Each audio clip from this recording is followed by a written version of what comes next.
खैर विधानसभा सीट पर आपस में भिड़ी बीजेपी आरएलडी। बीजेपी को टेंशन में डाल रहा आरएलडी का ये स्टैंड। बीजेपी और आरएलडी के बीच इस लड़ाई में सपा के लिए जीत के रास्ते लगे खुलने। चंद्रशेखर के आजाद समाज पार्टी की ओर बढ़ा रुझान। उपचुनाव के लिए पार्टियों के पास पहुंचे आवेदन ने बता दी पूरी कहानी। खैर में तो इस बदलाव की बयार बहने वाली है। एक कहावत है, दो बंदरों की लड़ाई में बिल्ली फायदा उठा जाती है। इस कहावत का इस्तेमाल उन दोस्तों के लिए होता है जिनके बीच लड़ाई होती है और कोई तीसरा फायदा उठा लेता है।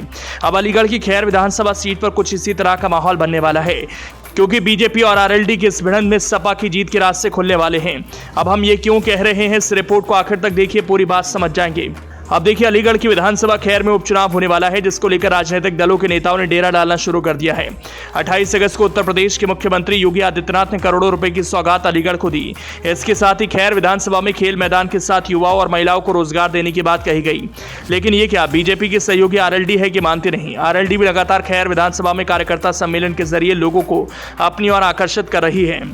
आरएलडी नेताओं के द्वारा ताबड़तोड़ बैठकें खैर विधानसभा में की जा रही हैं। दोनों ही पार्टियों के पदाधिकारी होने वाले उपचुनाव के सियासी संग्राम में एक कदम पीछे हटने को तैयार नहीं। भारतीय जनता पार्टी की अगर बात की जाए तो 2 बार के चुनाव में यहां अच्छी जीत हासिल कर चुकी है। यही वजह कि बीजेपी का मनोबल 7वें आसमान पर है। विधायक और मंत्री रहे अनूप वाल्मीकि के हाथरस से सांसद निर्वाचित होने के बाद खैर विधानसभा सीट पर उपचुनाव होना है। वो लगातार विधानसभा खैर पर भारतीय जनता पार्टी को जीत दिलाने के लिए बेताब नजर आ रहे हैं।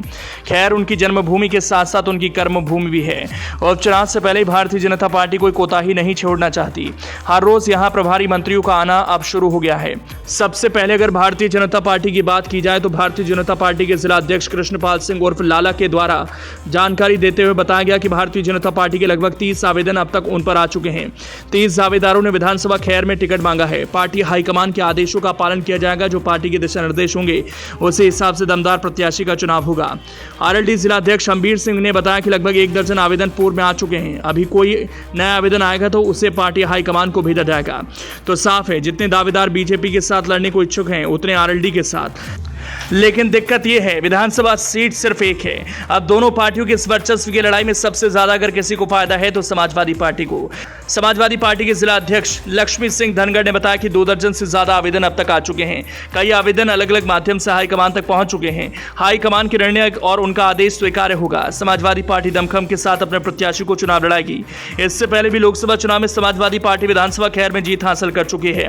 वहीं चंद्रशेखर आजाद के आजाद समाज पार्टी के मंडल अध्यक्ष अलीगढ़ गुफरान नूर ने बताया कि विधानसभा और उपचुनाव के लिए लगभग 20 आवेदन उनके पास आ चुके हैं।